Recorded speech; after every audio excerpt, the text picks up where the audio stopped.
From L2C Sports and the L2C Media Network, this is Sports Final with Steve Baxley. And good evening, everybody. How y'all doing? Steve Baxley here. And it's been a while since we've done this, so apologies all around. There we go. And it's been a while since we've done this, as I said. You may notice a few things that have been added here so that we have a little bit of fun, but we're back, and we thank you all for waiting patiently. I want to say hi to everybody. Whoops. And my cat just... Uno. You didn't need... Uno. You didn't need to do that. Oh, maybe you did. I don't know. Uno, no, sweetheart. Excuse me, folks. Excuse me. Like, get this thing stretched out. There we go. Okay. It's okay. It's okay, Uno. I'm not mad at you. But mad at people, I know who it is. Just stay right there. Don't worry. Everything's going to be okay, sweetie. Everything's okay. You're okay, sweetie. We killed 2 mice today.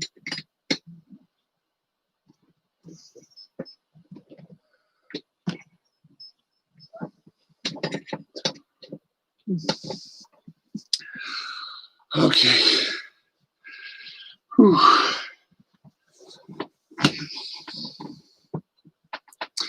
Okay, as I said, we haven't been on the air because I needed a little break, and now that break's over, I get to do what I love to do, and I'm going to do it. Everything okay? Yes, it is. So let's get started, shall we? I'm glad we're here. I'm glad you're here with me. Anyway, let's get started with look at some sports. Let's go with some NBA action. Then we'll give you the NBA's coaching carousel as that continues to roll. So we got you covered until about 12:35, more or less. So here we go. Games right now in the NBA that are continuing. Third quarter, 6:15 remaining. Golden State Warriors over Sacramento Kings, 78-63. Right now, 6:15, as we said. 30-second timeout for the Warriors. Final scores, 76ers over the Charlotte Hornets, 118-101. Orlando Magic beat the Cleveland Cavaliers, 103-83. The surprising New York Knicks beat the Atlanta Hawks, 113-108. The Boston Celtics beat the Toronto Raptors, 126-114. Miami Heat beat the Oklahoma City Thunder. Heat does beat Thunder, 118-90. Pacers over the Pelicans, 118-116 in overtime. Dallas Mavericks over the Houston Rockets, 113-100. And the Milwaukee Bucks defeated the Detroit Pistons, 125-115. That's your NBA report. You're probably saying, well, who are the scoring leaders? Well, we're sort of having to do away with that because we're just going to give you the scores. And if we have time, we'll come back with regularity, as they say in the biz. Irregularity for some. We'll come back and give you all that in a few moments. And I said something on my Facebook page, and I meant what I said. I'm just going to leave it at that. I love my mom, and I would die before I have anyone take her away. She's a tough woman. She's an independent woman, and I wish certain people would just leave her alone and let me handle things. Anyway, let's go to, speaking of my mom, let's go to the NFL scores. In the final week before we go into the wild card playoffs, Patriots over the Jets 28-14, Giants over the Cowboys 23-19, Vikings over the Lions 37-35, Browns over the Steelers 24-22, Bills over the Dolphins 56-26. Buccaneers beat the Falcons 44-27, Ravens over the Bengals 38-3, Chargers over the Chiefs 38-21. Saints over the Panthers 33-7. Raiders over the Broncos 32-31. Colts over the Jaguars 28-14. Titans over the Texans handily. And in the last second, trick field goal 41-38. Seahawks over the 49ers 26-23. Packers handed the Bears an embarrassment 35-16. Rams over the Cardinals 18-7. And in the Sunday night game, it was Washington over the Philadelphia Eagles 20-14.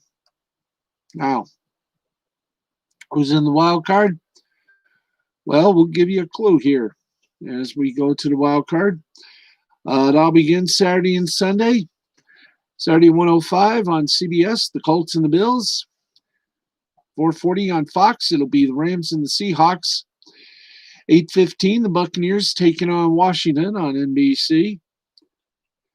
Then Sunday, January 10th, it'll be the Ravens and Titans on ESPN.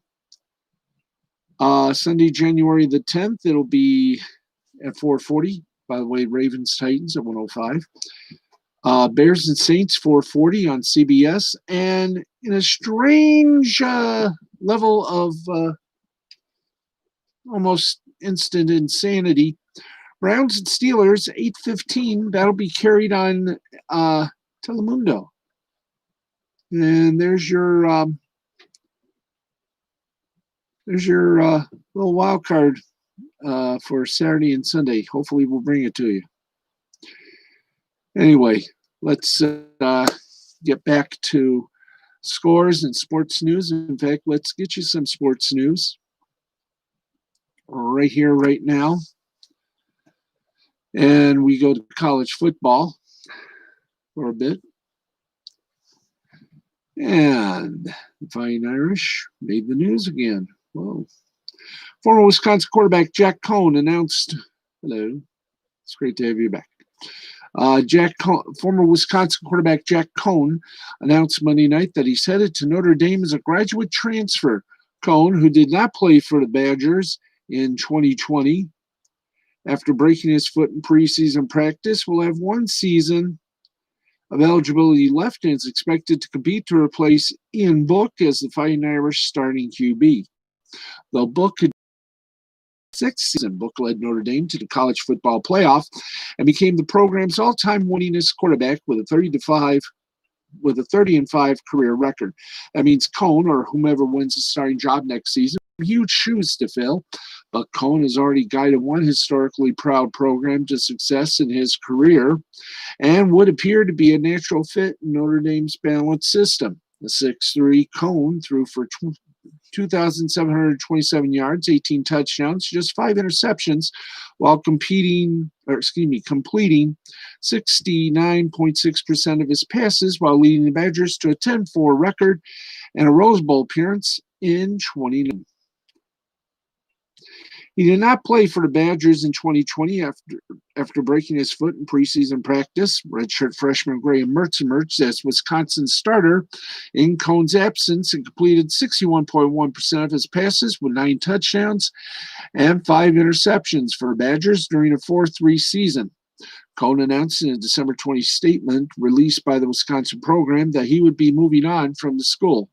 He wrote, quote, "Being at Wisconsin has been the experience of a lifetime that I will cherish forever. Thank you to my teammates, coaches, athletic trainers, and support staff who have helped me in my time here. I've officially decided to enter the transfer portal. While this decision was not easy, I know it's the right one for my family and I. Thank you for everything, Wisconsin. I'll love you forever." Notre Dame and Wisconsin are scheduled to play one in the 2021 season on September 25th at Soldier Field in Chicago. So, some good news there, and I'm glad, aren't you? By the way, don't forget Alabama, Ohio State, the national championship game coming up, I do believe, next week, perhaps. We'll find out. Right now, it's time to go on the coaching carousel, and let's give you all the news that's fit the print as to who's in, who's out, and who's looking. Now, with the NFL season upon us, that means the league's annual coaching purge is about to kick into high gear. When the season kicked off in September, there were 32 head coaches roaming the sidelines around the NFL, but not every one of those guys will be returning next season. As coaches who definitely won't be returning, that's Bill O'Brien, Dan Quinn, and the beleaguered Matt Patricia, who all got axed during the season. 3 in-season firings was the highest number the NFL has seen since 2020, when 4 coaches got let go. There we are. I found it. Good. There you go. Let's keep going.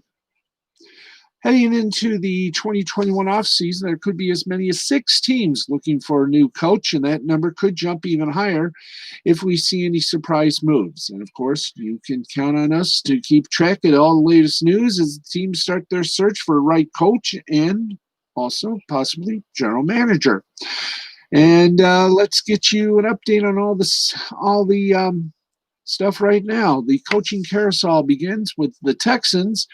They fired Bill O'Brien. He was the first coach to be fired this season, and that move came all the way back in October when the Texans decided to give him a pink slip after an 0-4 start that included losses to the Chiefs, Steelers, and Ravens. Since then, the Texans have hired a search firm to help them find their new coach. Now, according to ESPN.com, the search firm has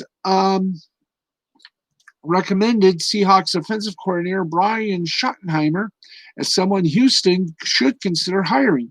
It's also believed that Houston will have its eyes on Chiefs offensive coordinator Eric Bieniemy. Although the Texans haven't formally interviewed either of those candidates, they have conducted at least 2 other interviews, and those came with former NFL head coaches Marvin Lewis and Jim Caldwell. The Texans also have an open GM job, and the belief is they'll fill that role before hiring a new coach. Now, the Atlanta Falcons, since firing Dan Quinn in October following an 0-5 start, the Falcons have been playing things close to the vest about who they might hire next. In the time since Quinn was let go, the team has only formally interviewed one candidate, and that's interim coach Raheem. According to our friends at NFL.com, the Falcons also seem to have their eye on defensive coordinators Todd Bowles of the Buccaneers and Brandon Staley of the Rams, along with Titans defensive coordinator Arthur Smith. Although the Falcons have yet to set up an interview with any of those 3. They have, however, set up 2 interviews for Monday. One of those will be with the 49ers defensive coordinator Robert Saleh, while the other one will be with Chiefs offensive coordinator Eric Bieniemy. The Falcons also be in the market for a GM after firing Thomas Dimitroff. The Lions, as you know, they fired Matt Patricia just 2 days after their blowout loss to the Texans, 41-25, on Turkey Day.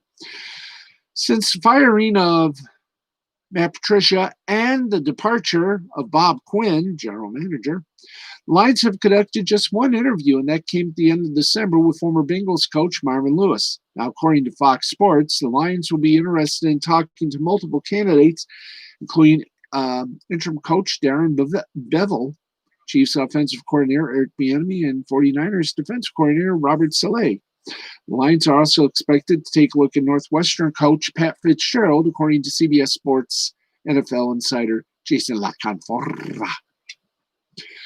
The New York Jets. Well, even with the two big wins over the Rams and Browns at the end of the season, it wasn't enough to keep his gig. The Jets fired him on Sunday after just 2 seasons with the team where he went just 9-23. With Gay's out, don't be surprised if Jets look to the college ranks. When the job came open 2 years ago, they interviewed multiple coaches, including Matt Patricia, before hiring Gaze, and it won't be surprising if they interview several more candidates from the college ranks this time around. Jason La Canfora, the NFL insider for CBS Sports, reported that the team could potentially end up showing interest in both Northwestern's Pat Fitzgerald and Florida's Dan Mullen. The Jets could also go after Marvin Lewis due to his ties with current New York general manager Joe Douglas. Now, Douglas also likes Ravens defensive coordinator Wink Martindale, not the game show host. And it won't be surprising if he reached out to him. 2 other names to watch out for are offensive coordinators Brian DeBoll of the Bills and Arthur Smith of the Titans, and I wouldn't even put it past them if they interviewed Matt Patricia. The Jaguars. They fired their general manager, Dave Caldwell, back in November. And on Monday, they fired Doug Marrone in Jacksonville after a season where the Jaguars finished 1-15 to earn the top overall pick in the 2021 NFL Draft. Once again, Jason La Canfora, the insider of CBS Sports NFL, previously reported that if Marrone were to get fired, that the Jags would give some serious thought to hiring former Ohio State coach and presently the one of the hosts of Fox's Big Game pregame show on Saturdays on, as I said, the Fox Network, Urban Meyer. According to NFL.com, Meyer and current OSU coach Ryan Day will both get considered for the open Jaguars job. Now, one thing to remember about this job is that it's one of the most attractive in the NFL. Not only is Jacksonville sitting on the first overall pick in the 2021 draft, but the Jags also have plenty of cap space to work with for next season, which means new coach, new general manager could get things turned around pretty quickly. The Los Angeles Chargers, they won their final 4 games of the season. It wasn't enough to save Anthony Lynn's hide. Although Lynn led the team to the playoffs in 2018, the past 2 seasons were not kind to the Chargers head coach. Not only was he 11-21 over the past 2 years, but the Chargers have also had the most one-score losses over that span. And a lot of those have come because of questionable end-of-game coaching. With Justin Herbert on the roster, this is going to be a coveted job. And one name to watch is Brian DeBoll, the Bills' offensive coordinator, went to high school with Chargers general manager Tom Telesco. And it won't be surprising if Telesco reaches out in the near future. Now, the coaches that are expected to return: Taylor for the Bengals, Doug Peterson for the Eagles. Stay tuned. Things just keep getting a little stranger in the NFL as we've only just begun. It's 54 minutes past the hour of 11 o'clock. We still got some news, views, and a lot of other stuff coming up. I want to remind you that at midnight Eastern time on the Recato Law channel here on YouTube, it's Recato Law with Mr. Nick Recato, the humble Minnesota attorney who speaks from the heart and his head. Okay, let's keep going with the news of the news, and then we'll hit the scoreboard and some shout-outs. The New York Giants remained alive in the NFC East race heading into Game 256 of the National Football League 2020 regular season, needing the Philadelphia Eagles to beat the Washington football team in the season finale to capture the division title, albeit with a 6-10 record. The Eagles did the Giants no favors by pulling Jalen Hurts in the fourth quarter of a 17-14 game with an opportunity to upset Washington still in play. But unfortunately, they fell to Washington 2014. Giants players were upset at Eagles coach Doug Peterson's move, which sparked controversy throughout the league on the obvious intention to lose for a better draft pick. Even if Peterson said he was playing to win. As for Giants coach Joe Judge, he wasn't too pleased with the Eagles' behavior. Quote, the quote I'm about to speak of came courtesy of SNY Giants, Sportsnet New York. Quote, the one thing to keep in mind with this season is we had a lot of people opt in, coaches, players, that included family members as well, end quote.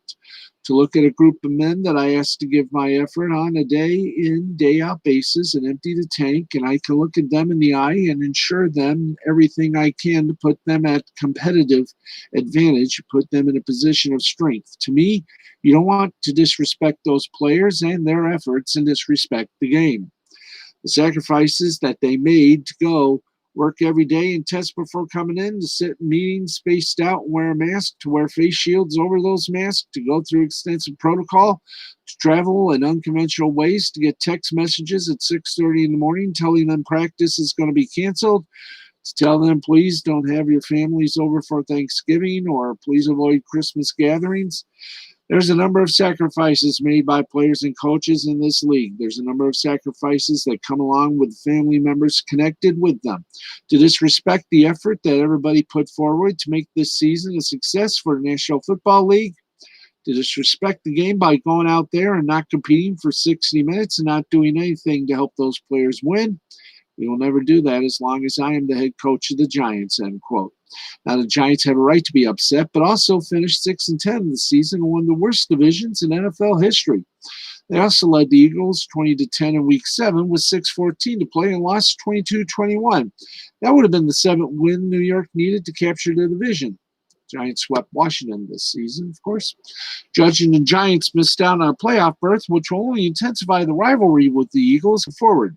The lost opportunity will certainly be motivation for New York. We couldn't agree more. Time right now is 11:57 here on Sports Final.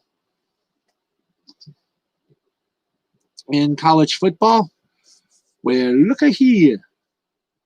Is you done or is you in? That's right. Will Muschamp has turned down an opportunity to return to Texas as its defensive coordinator, sources told CBS Sports. Arkansas defensive coordinator Barry Odom is among new coach Steve Sarkisian's top candidates now that Muschamp has passed on the position. Muschamp was fired at South Carolina in November after posting a 28-30 record in 5 seasons as coach.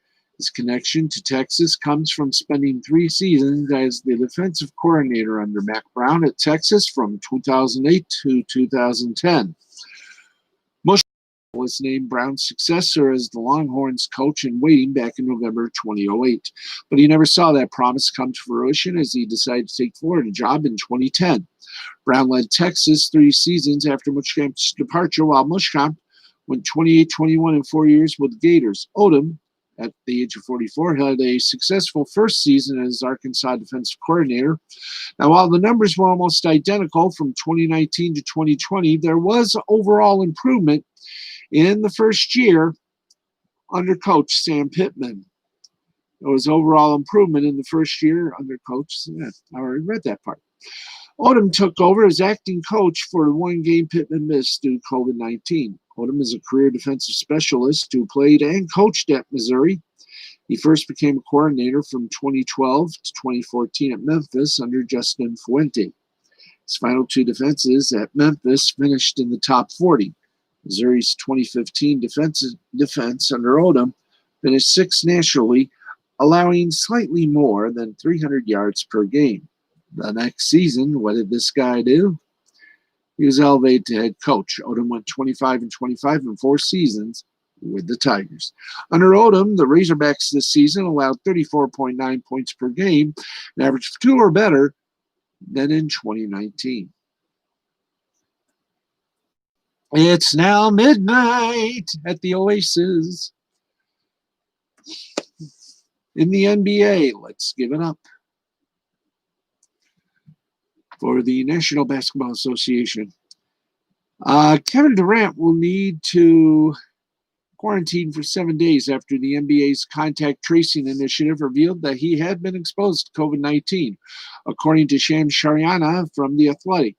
Durant already had COVID-19 early in the outbreak. He had tested negative and still has antibodies, according to ESPN's Adrian Wojnarowski.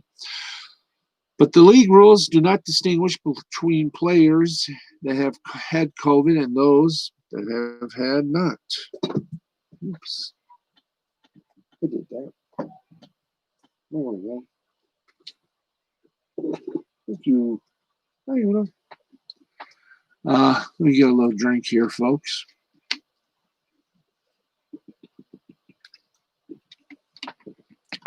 The Nets, 3-4 and already without Spencer Dinwiddie due to a torn ACL, will play 4 games in the next 7 days, hosting the Utah Jazz and Philadelphia 76ers before taking a 1-game road trip to Memphis and returning home for a date with the Oklahoma City Thunder.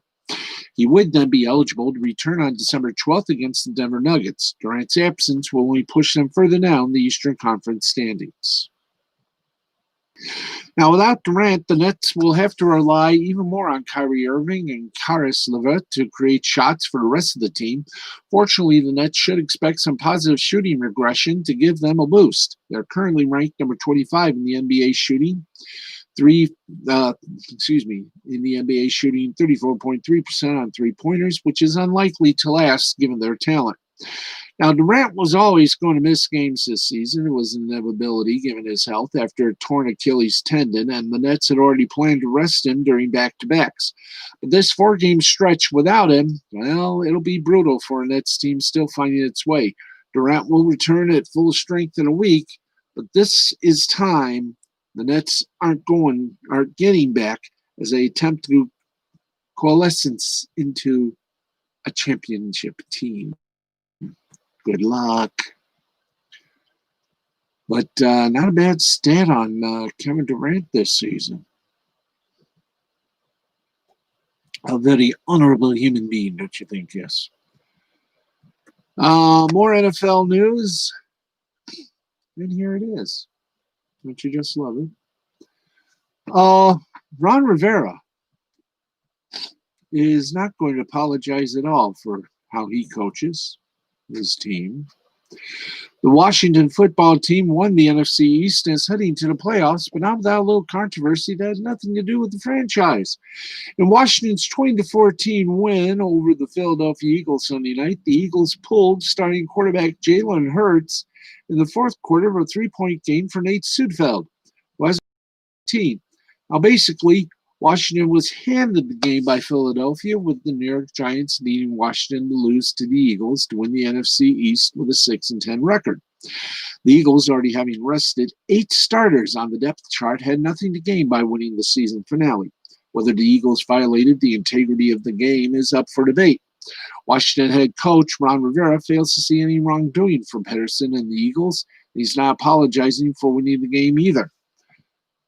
Saying to reporters on Monday, quote, "Well, honestly and truthfully, it honestly doesn't matter. You play whoever is out there.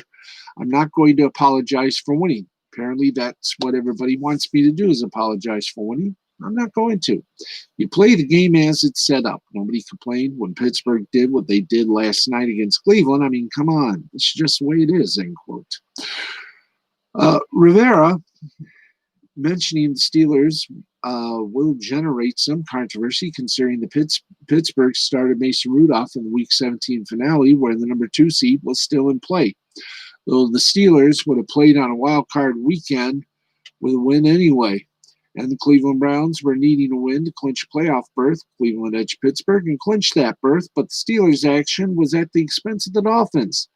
Miami needed a win against Buffalo, or Cleveland, Indianapolis, and Baltimore lost to get the playoff berth. Dolphins lost to the Bills, and then the other teams lost. Miami missed the playoffs at 10-6. Ben Roethlisberger plays. Does Pittsburgh beat Cleveland? Doesn't really matter. Rivera will stick up for Pederson, who was quarterback for the Eagles in '99 when Rivera was the linebackers coach, and he certainly isn't going to tell another team how to run their franchise. If the Eagles won, they would have picked number 9 in the draft. Instead, they'll pick number 6, while Washington captured the NFC East title, becoming only the third team since the 2002 realignment to get in the playoffs with a losing record. Wow. Incredible, don't you think? Or don't you think? I think it was. Okay.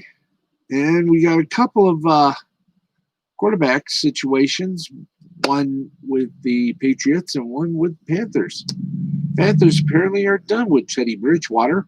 Meanwhile, Patriots, with their grand experiment with Cam Newton, they're done too. Wow.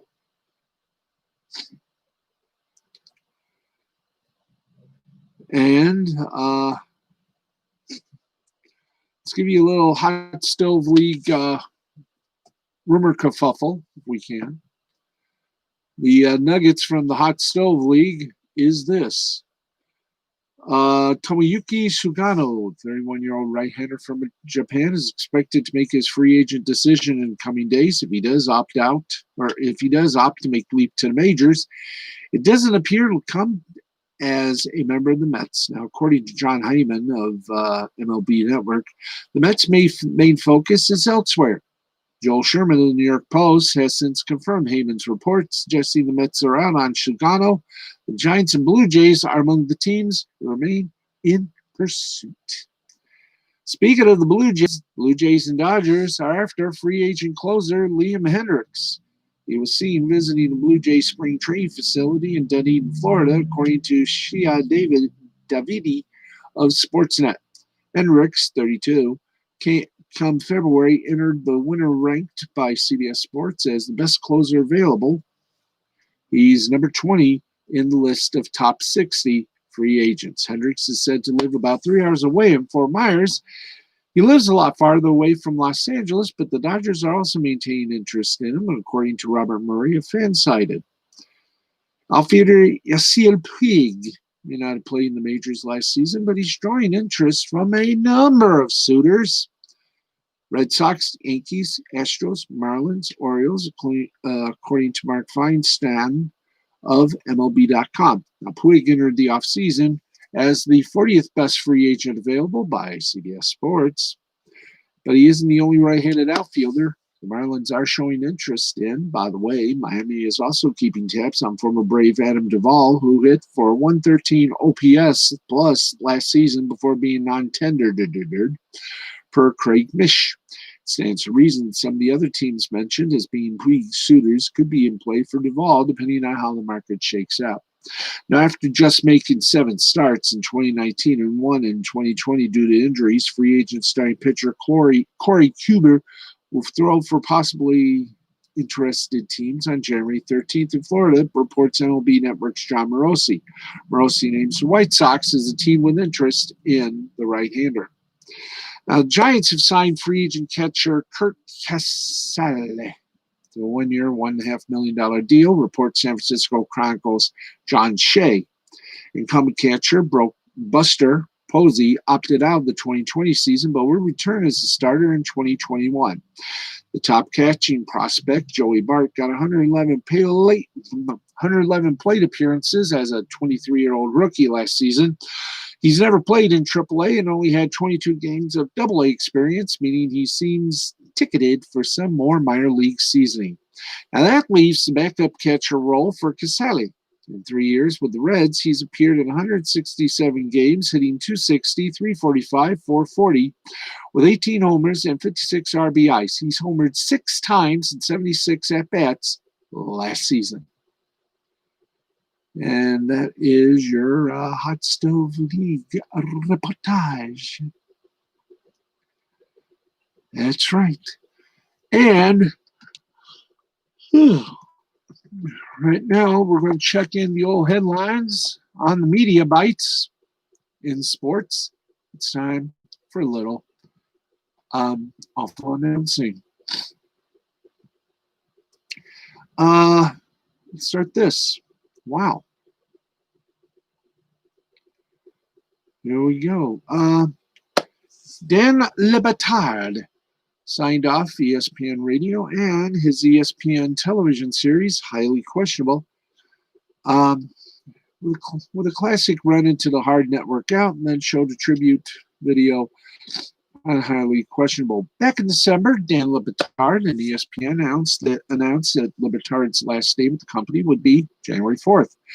That would mark an end to the ESPN run of the Dan Le Batard with Stugat's radio show, and would also mark an end to the time of Le Batard and his father, Gonzalo Papi Le Batard, on the ESPN TV show Highly Questionable, which began life as Dan Le Batard is Highly Questionable, but is now set to continue without the Le Batard clan.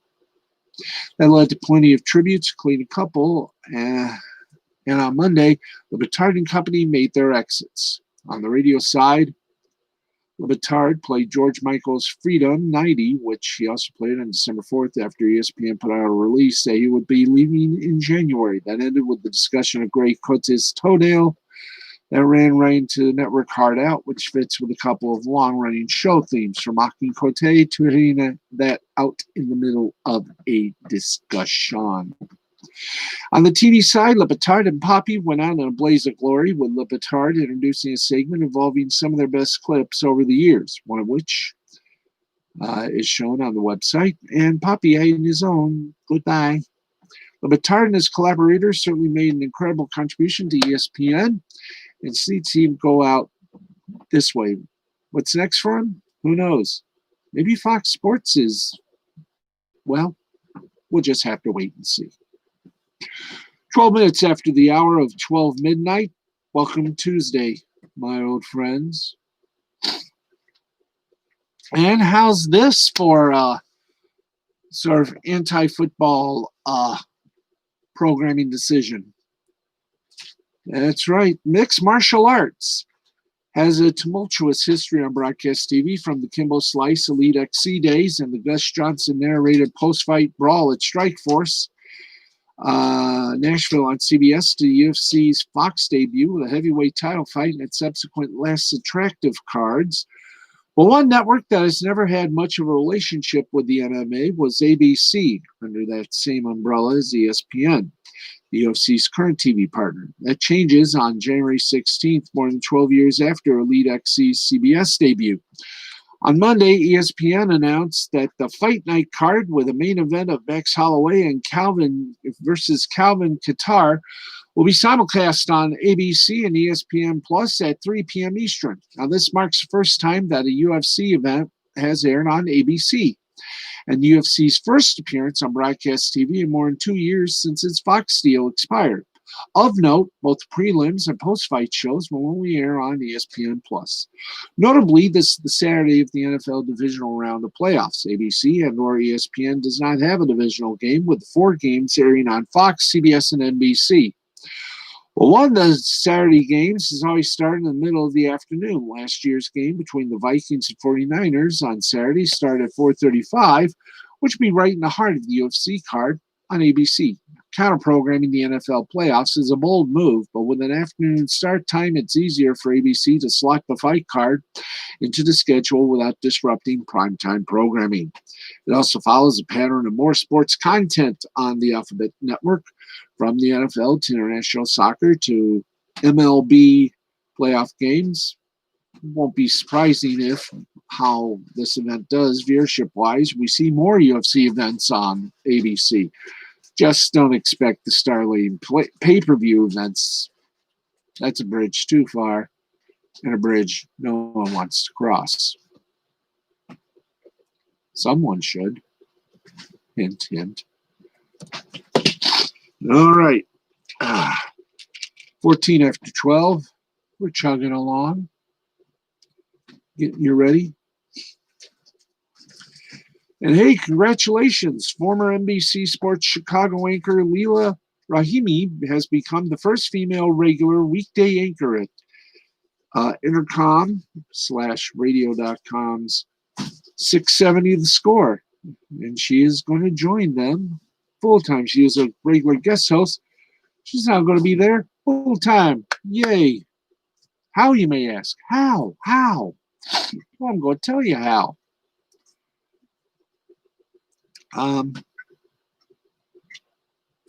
Let's see, 670 score. Let's see. If we can find the proper thing here.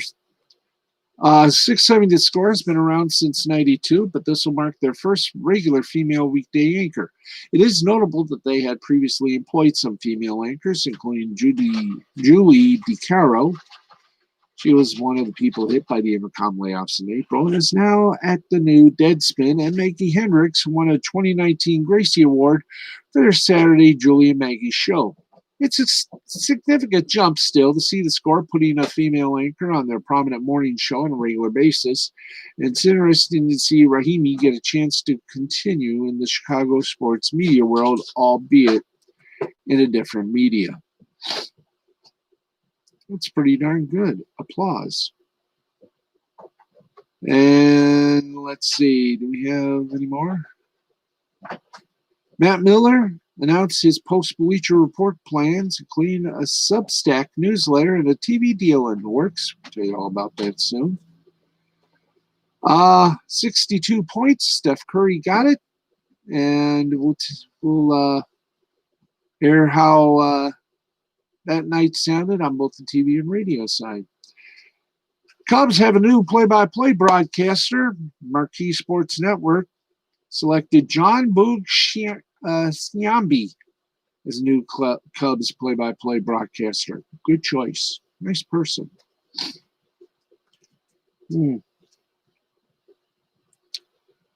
Yes. Ha ha ha. Drew Brees is reportedly expected to retire after the NFL season, and he reportedly will be joining NBC's NFL game of 3, 2, and 1 on Football Night in America, maybe Sunday Night Football. We'll just have to wait and see. And that is a look at your media bites from awfulannouncing.com. 17 minutes past the hour of midnight. Let's get you updated on all the things happening in other sports that we love to cover. And believe me, we love to cover baseball. So let's do this. Baseball, hockey, basketball, you name it, we'll bring it to you. And then we'll do some shout outs, and then we will bow to you and say goodnight. Okay, let's get you to the NBA. Golden State Warriors beat the Sacramento Kings 137. Oh, we've already did the NBA. We already did these. Okay. Gee, that was fun, wasn't it? Okay. Why repeat what we've already done? This is what we not expected. And yes, this means we're going high and hard on this, kids. Nothing is going up. No. Get it over there. Thank you. Okay, we've already done the NBA. Let's get to some of the other fun things. Wow, we got a lot of fun things here. So we're just going to pick a few. Might do the NCAA scoreboard maybe tomorrow. Get you up there. Let's do South Korea WKBL women. Samsung Blue Minx over Hana 1Q 64-49. And the KBL, Mobis Phobos beat Incheon 79-78. In Slovenia, Zlatora Glasgow was awarded their win 20-0 over Primorovska. Saudi Arabia Premier League, Al Ittihad lost to Ohad 73-70. Al Nasir over Al Nada 74-58. Al Wada over Al Fateh 78-74, and Al Hilal over Al Ansar 86-73. In Japan, the B Leagues, the Brave Thunder beat the Seahorse Mikawa 92-84. And in the first quarter, with 7 minutes remaining, the Brave Thunders lead the Seahorses Mikawa 18-17 in the second game. So there ye goeth. Now, let's get you over to the world of fun, the world of laughs, and the world of baseball. And yes, it is a baseball world out there, after all. In fact, you go on YouTube, you can see the Australian Baseball League. That's right, I'm not kidding. Baseball League in Australia. Let's go to it. In the Dominican Republic, the Aguilas Cibanas defeated the Toros del Este 3-1. Gigantes del Cibao beat the Estrellas Orientales 3-2. In Venezuela, it was the Anzoátegui. It was Anzoátegui, a 3-2 winner over Margarita. La Guaira, La Guaria, 11-3 winner over Zulia. Lara over Caracas, 22-10. And in the Australian Baseball League, Adelaide beat Brisbane 6-1. Melbourne and Brisbane were canceled.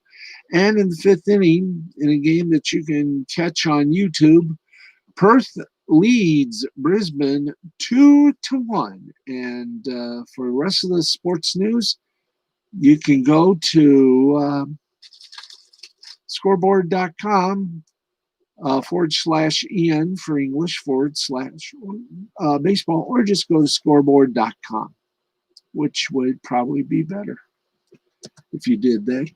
www.scoreboard.com for everything sports scores and more.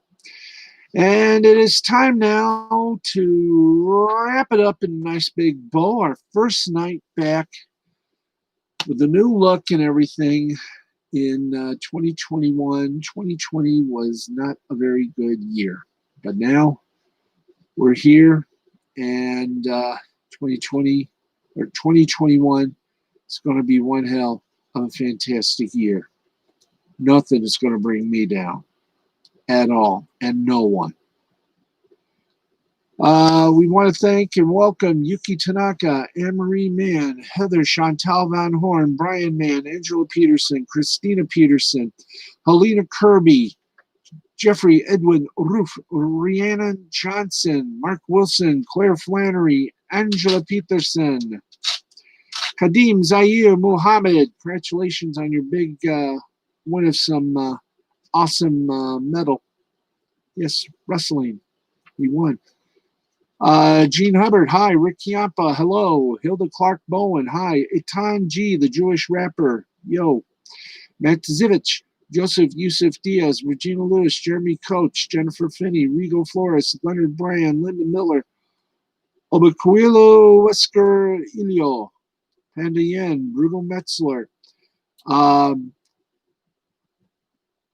Chris Lewis, Chris French, Cassie Little, Vanessa Elise Shoemaker, and Jay the Brain Man, Ryan Mann, Matthew Nichols, Jerry Nichols, Nancy Nichols, Nichols and Dimes. Of course, Morris Hayes, Frida Hayes, Amy Hayes, Stacy Hayes, and Jerry J. Keaton. Thank you, thank you. 1,000 blessings to all of you. Joseph Radcliffe, thank you. 1,000 blessings as well to you and yours. It is truly going to be an honor and a pleasure to read everyone's names once again and to do this, because I miss doing this. But as I say, when you need a break, you get a break. Lila Lazarus, how are you? Brenda Dickinson, hi. How are you? Brenda Dixon, you are love. What can I say? Jennifer Torres, hi. Of course, Dominique Keith, Tom Ziska, Melissa Wilson, all my friends over there, Fox 26. Alex Siemens over there at News Channel 9, WSYR. Audrey Dahlgren, Nick Mantis, and Nick Kress. Fun, guys. All of you. And Joseph Radcliffe, thank you. I want to thank everybody for your kind words and good vibes. Don't worry, nothing's going to happen on Wednesday, not on my watch.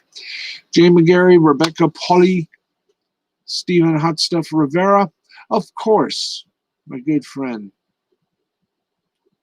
the lovely Linda Steele.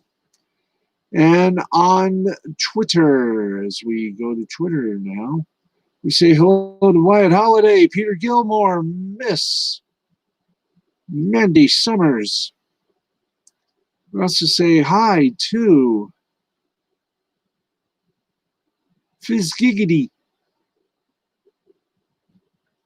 How you doing, Piper? We also say hi to Andrea Isom. Tank Shottle. How you doing? We also say hi to Lisa Guerrero, to the fun and joyful Miss Magnetism herself. That is Kelly Ann Collins. How you doing? Sierra Sirche. How you doing? Ivy McKellen, Queen Piper, Jenny Scardamalila, and of course, Peter Oeda, Louisa Fernanda, Casey Lennox, and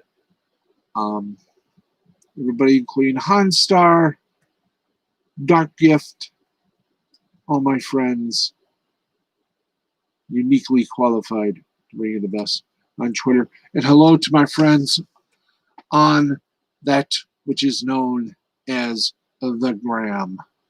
And want to say hello to my new friends on TikTok. Yes, I have joined TikTok.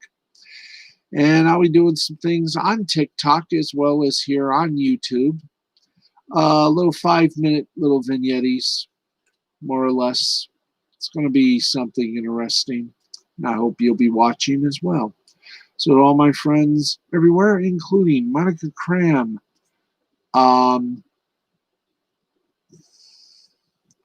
who else? Casey Ann, Sammy Phillips, Sammy O'Neill, all my friends in here in Jackson and beyond. Of course, my good friend in Texas, who is, of course, the one, the only Geek Tech himself, Mr. Alan Oberoff, otherwise known as Robert Oberoff. I want to thank him as well. Folks, guess what? We made it to our return visit. Hope you like the background. We're going to try to get one of those virtual backgrounds, so watch out for that. Green is my favorite color, after all. Thank you, folks, for listening, watching, caring. And we'll be back tomorrow, same time, same place. Thank you, everybody, for tuning in. I'm Steve Baxley, and I'm known as the Baxman. I mentioned everybody, which I did. I want to thank my mom for putting up with me for many times. And that's all right. Thank you. I want to thank Uno for killing all the mice. And things are going to be changing here. Not personally or anything, but there's going to be some changes, and in some cases they may not be okay, but whatever happens will happen, and we're still going to do this. We're still going to have fun. We're still going to have the Spreaker shows, but I just want to say with my little break, I've decided that, do what I can to make things a little better and try to do things right. And one of the things I'm doing is taking care of my mom, and I've done a pretty damn good job of it, despite what others. Perfect. And despite what some relatives say. And if anything happens, well, I just want to say I would risk my life for my friends, but I would risk my life for my family. And if it has to come to that, then so be it. I have not lived a good life, but I have tried to do my very best for my mom, for my dad, for my friends, and for my family, who I love very much. You are all my family. Especially this cat that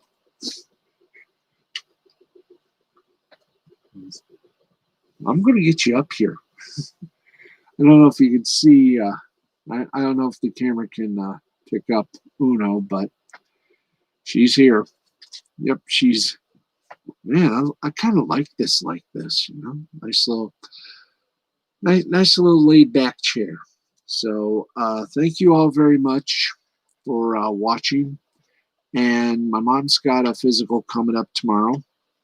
I've got a physical coming up on the 4th. I'll let you all know how my mom's physical went and what's going to happen with this place as well, our little shack here.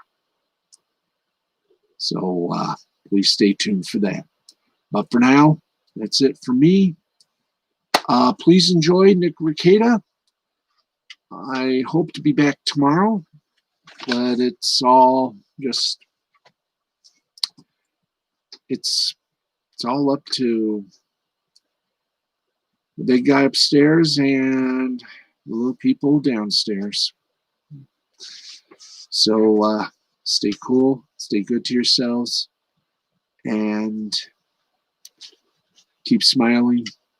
And do me a favor, hug your parents, hug your kids. If they wonder why, just tell them because you love them.